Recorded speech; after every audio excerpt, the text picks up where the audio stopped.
Well, I'm just doing some cleaning and tinkering on the Torino for the most part, nothing video worthy. So I figured in the meantime we'd go through and start up everything that hasn't been moved since snow was on the ground. Just ignore that. That's going to be there, come mid-June the way we're fucking going. I figured we'll start off today's events by firing up the Impala because everybody can use a good dose of fuck the EPA in the morning. EPA, HOAs, DMV, IRS, even the fucking FAA could get involved if this gets rowdy enough. Pretty much all of them, they're alphabet soup agencies. They can all get fucked. This is what freedom looks like. Just a basic bitch 350 with no exhaust on it. I guess it's a turbo fire, 250 horsepower. I kind of call bullshit on that. But look, we have AC, so the 2 days out of the year here that get above 90 degrees, we're set. Now, who here can guess what time it is? It's time to try to remember where the fuck I left the battery last winter. Well, would you look at that? I got it on the first try, and you're going to need to take my word for it because I didn't film any of that. Getting the truck ready for a dump run, trying to keep the yard somewhat neat and tidy because my neighbor drives a Prius and I just don't want any issues there. This thing's been tarped off long enough. I forgot about this vehicle inspection sticker from California. Don't know if that's going to focus or not, but 75, it was still in the lower 48. It would be neat to learn more of the history of how this car got here. It's always nice when half the shit you own has 2 black battery cables, and you just gotta hope you're not too retarded that day to remember to see which one goes to the fucking starter. I guess we'll do a little bit of a pre-flight check here, just in case things changed since the middle of last winter. Yeah, there's some green shit in there, so that's neat. Hate those fucking caps. And where's the dipstick on this? I am not a Chevy guy. Yeah, there's oil. Very thin, but there's oil. Power's been hooked up now for a hot minute and nothing started smoking, so we're going to just crank it over for a second, build a little bit of oil pressure before we actually try to get it to fire off. Bigfoot. Oh no. So for those of you following along at home, it kind of smells like mold and old man in here, and I swear I'm not contributing to either of those. And time to do the thing. I hear the heater.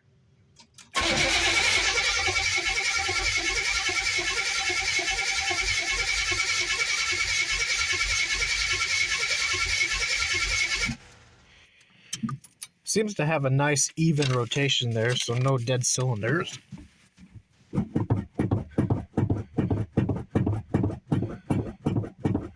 You gotta just Michael Jackson it sometimes. Oh, fuck yeah!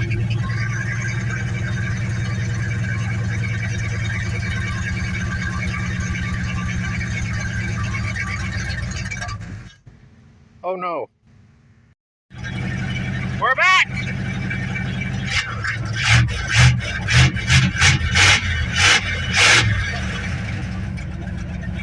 I should not have this power. It would seem the carb bowl is filled up now, so it's ready to go.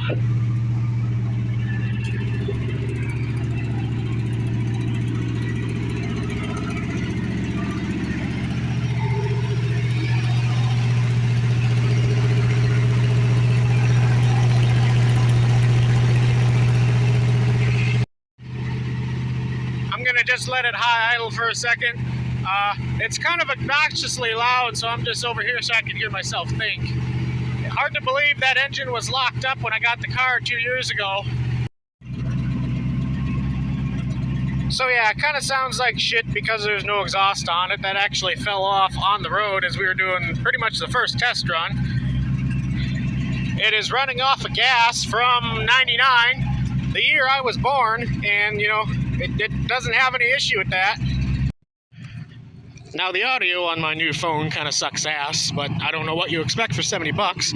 I'm going to try to get a little exhaust note clip of it anyway, but it's probably going to just sound like gargled mess.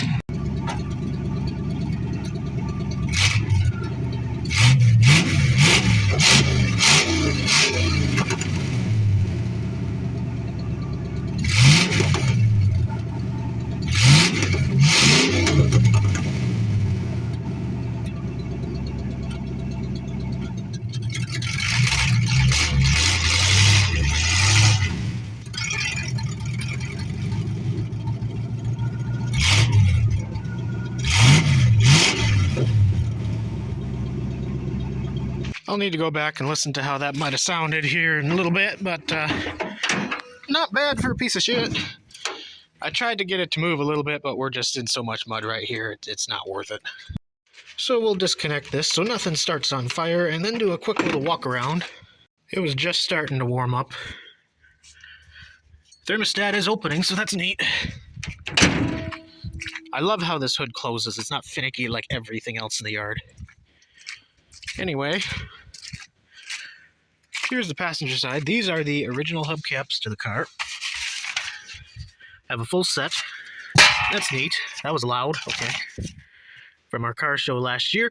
Drove this down there, probably, I don't know, 5 miles away from here. No brakes, you know, first time on the road, and, you know, as old as I am. So that was smart. I have been looking for these. I don't know why I have these. Don't remember why I bought that. We'll take a quick gander at what's in the glove box here. This is one of the weirdest deals in it.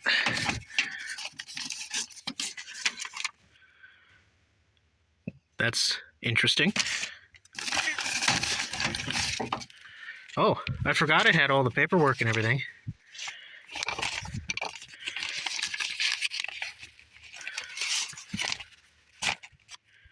That's pretty fucking neat. And here we have the back seat. Not a whole lot to show back here. It's in relatively okay shape. The package tray is greatly water damaged, but you know, all in all, not bad. Plenty of room for activities and shit. So if you have yet to notice, and you've just been triggered by the fact that it's 4-door, not a 2-door, this is the pillarless hardtop version, which I think looks pretty fucking cool when you have all the glass lowered down. I forget specifically what year he said these were from, but these wheels are off of a split bumper Camaro of some vintage.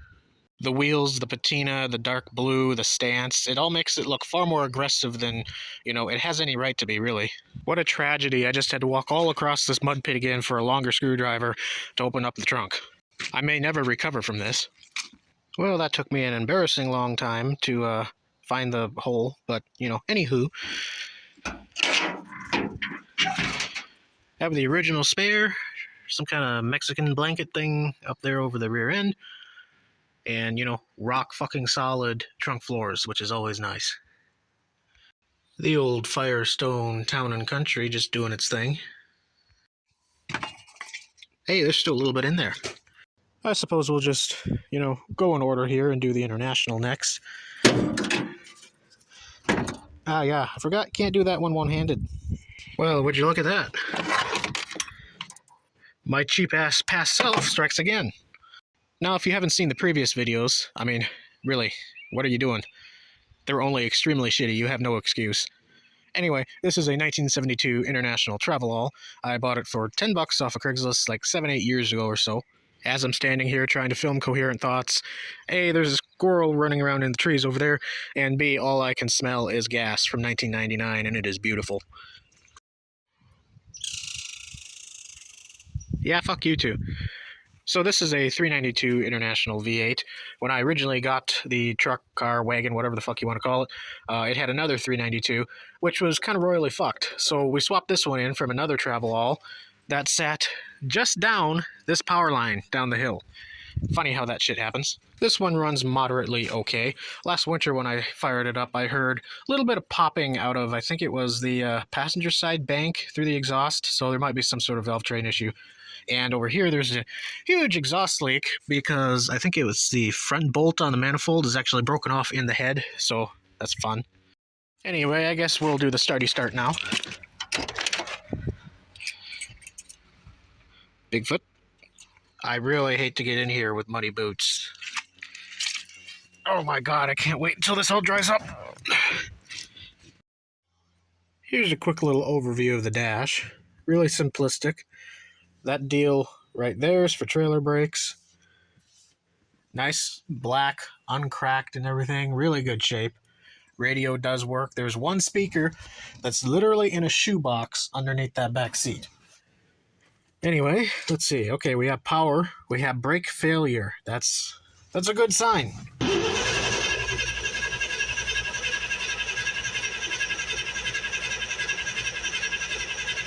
That's not hooked up, by the way.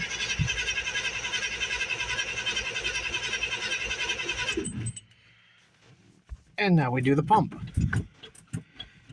This is hard with size 38 boots.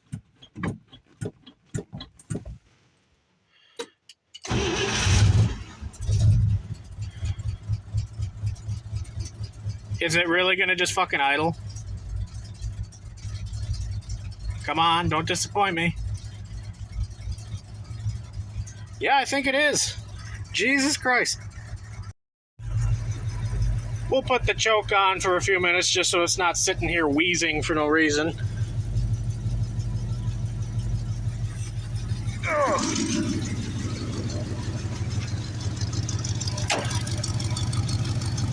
Not fucking bad. So the rear window on this is actually electric, and I had to replace the original tailgate because it was rotted all to hell, and the mechanism in that no longer worked. Not to mention the original owner actually broke out the rear glass and replaced it with plexiglass at some point. So it took a hot minute to get everything round up and put on the truck, but it all works now and it seals, which is nice. We're going to have all of these extremely smooth running V8s and then get to the Charger, which is a cold-hearted bitch. The Travelall was actually christened that by the original owners. I'm not exactly sure why. It's kind of more orange than red, but you know, I'm going to stick with it. So there's kind of a mixed match set of tires on here. The fronts are nothing special. The rears, though, boy, do these look fucking good on here. We'll take a quick peek inside here, too. I got to get those badges on the tailgate still. I love these things. Hard to find anymore, though. Bunch of random shit. Ah, that's the one that goes on the front fender there for the second tank. As you can see, really clean all the way around.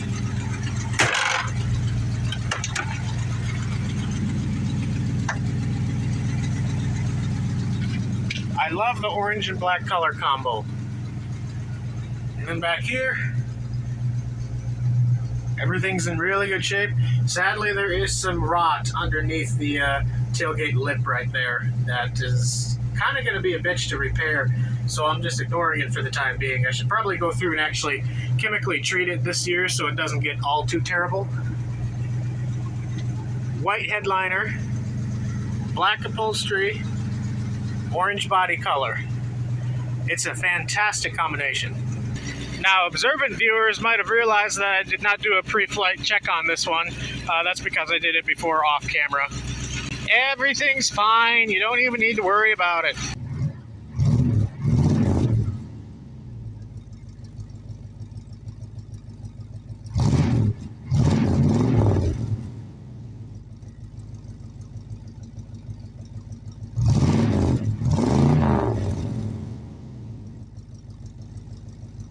That right there is an OG Roadkill bumper sticker. AAA. Last but certainly not least, Oregon Old Time Fiddlers Association. That's when you know you've made it in the world. Fuck's sakes, I really need to drive this more. And we'll go ahead and power that down. I'm actually quite surprised how easily that one went. Usually it's a little bit more cold-blooded than that. You know, one day I really should invest in a few more batteries. Because this, you know, isn't that much fun. Speaking of cold-blooded, though, I really hope this one isn't too much of a whore to get going. So, contrary to its appearance, this is just a completely stock 318 with almost 250,000 miles on it. And as far as I know, nothing's been done to it in that time besides a timing chain. So I'm sure that cam's just hanging in there for dear life. Pre-flight check. Yeah, there's a little bit in there. A little low, but not bad. Again, it hasn't been more than probably, I don't know, 4 months since these have been started up, which isn't bad. Where's the fucking dipstick? Oh yeah, it's Dodge, so they bury it behind the alternator. Good enough. Now can I get that back in there? I guess I glossed over it, but this is a 1974 Dodge Charger. Again, if you haven't watched the previous videos, you should get on that. Well, really, no, they're kind of horrendous. No Bigfoot keychain for this one, just one of those Hot Wheel dealios, and I don't know. My friend group calls me Grandpa. It is what it is. I gotta move shit. What the fuck is leaking down here? Is that oil? No? I have no fucking idea what that is. Well, whatever the fuck this shit actually is, it's yellow. So I don't know if the car pissed itself or what, but it's actually corroding the floor, which is kind of fucked up.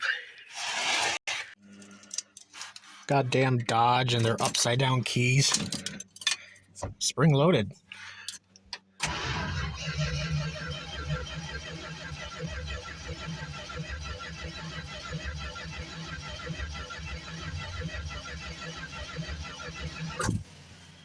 I'm sure that'll come up eventually.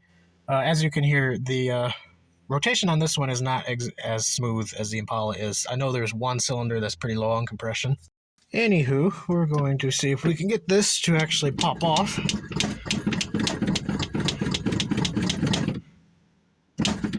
That should be good.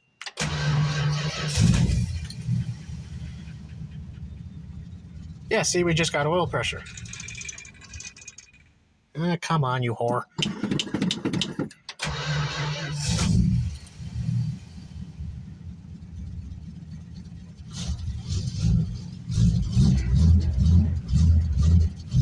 Once the bowl gets filled up, it'll be fine. Or fucking not. I'm actually going to try to start it in neutral so those juices can start to flow.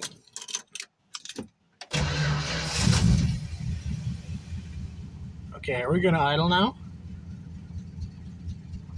Going to be less of a bitch? You sound very undecided.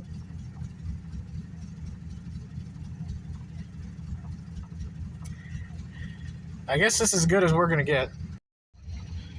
As you can see, we've just got all of the liquid dinosaurs dancing around in this. Considering the mileage on this engine and lack of maintenance, I have no fucking idea why the oil pressure is as good as it is. So when I bought this car 4 or 5 years ago now, I'll put a picture in if I remember, but the roof was actually caved in from snow load, and this bracing is actually kind of not great. Other than that, the interior is pretty complete. Not fantastic by any means, but complete. It's slowly starting to warm up. You can see there's a lot more vibration to this one, though, than the other two. It is stupid quiet compared to what you think it should sound like just looking at it. Let me try to walk behind it here without falling off the fucking pad.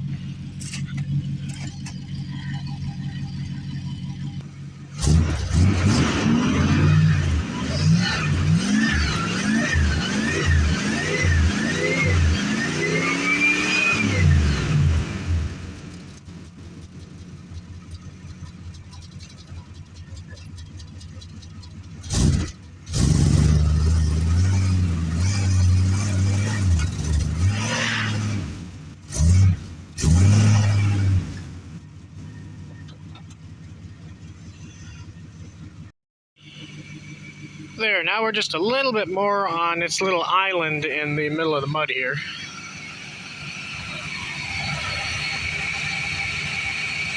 It's actually relatively smooth right now, so maybe it just likes mini RPMs.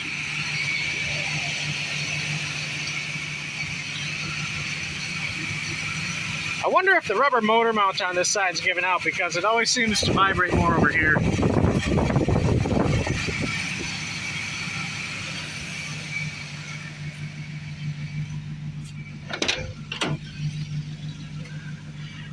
And we'll power down.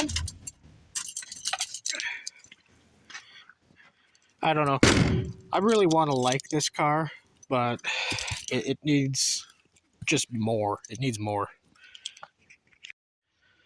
Now I smell transmission fluid.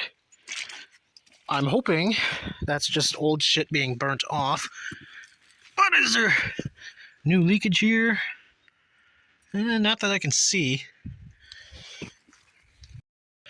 I guess we'll hop in and do the Mazda a minute, since I know everybody's been waiting with bated breath for this. All of the warning lights. Do the wiggle wiggle. Clutch in, because this is a safety bullshit thing. Holy fucking shit.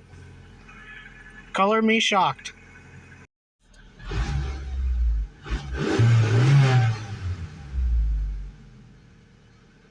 Yay. And we'll quickly do the Torino. Even though it kind of idles like shit right now, there was a vacuum leak at the base of the EGR plate, so I don't really want to fucking deal with that either, because there's a bunch of silicone around it, and I'm guessing the mating surface is warped, and the prior owner couldn't get it to seal properly. I forgot the fucking door buzzer was so annoying on this. Jesus.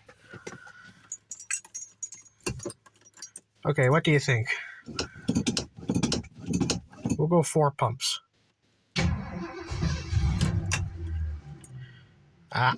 Needs a little bit more.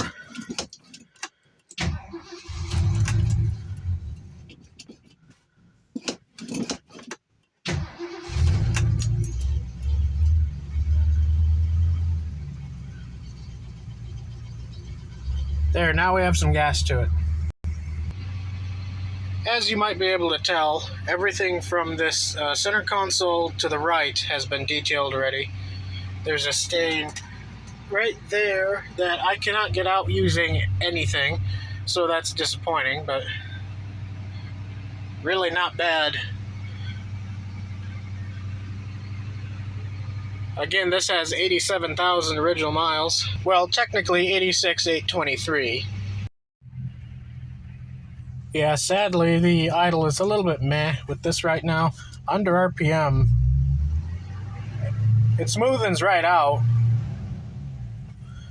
but just enough of a leak to throw off the idle.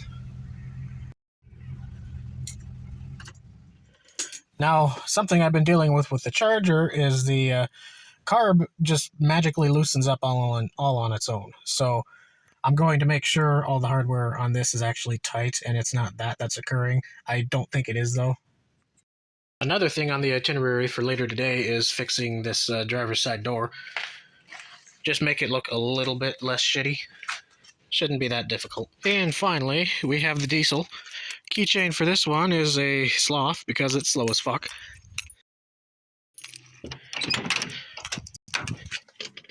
Wiggle, wiggle.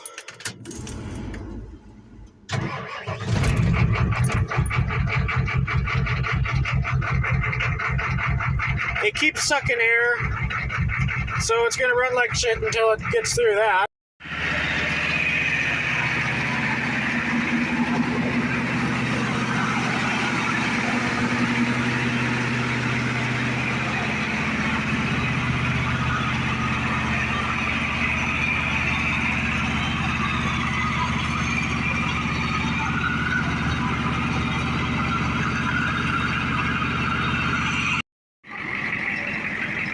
Once it's warmed up, it's not all that bad, I guess.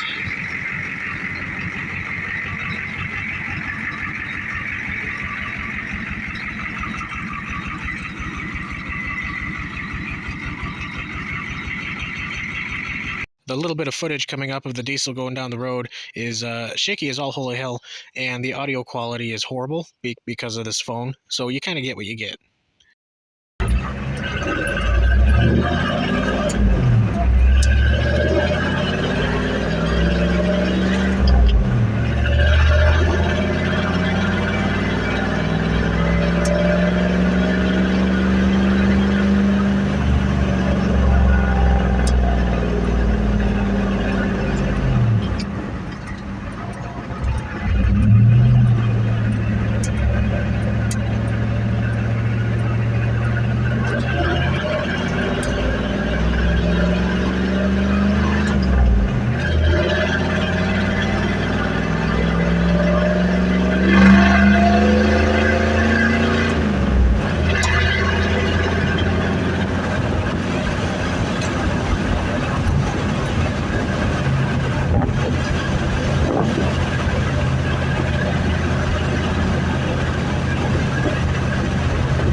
about do it for today, I think. I'm hoping this video blows up a little bit more because, there's a lot of vroom in it, and, that's entertainment for both me and you. If you could do all the things, subscribe, like, comment, all that kind of stuff, and watch time, that would be appreciated. Once I hit 1,000 subscribers and whatever 4,000 watch hours or something, I won't give a fuck and I won't bug you about it. But it would be nice to be bringing in a few pennies for doing some of this shit.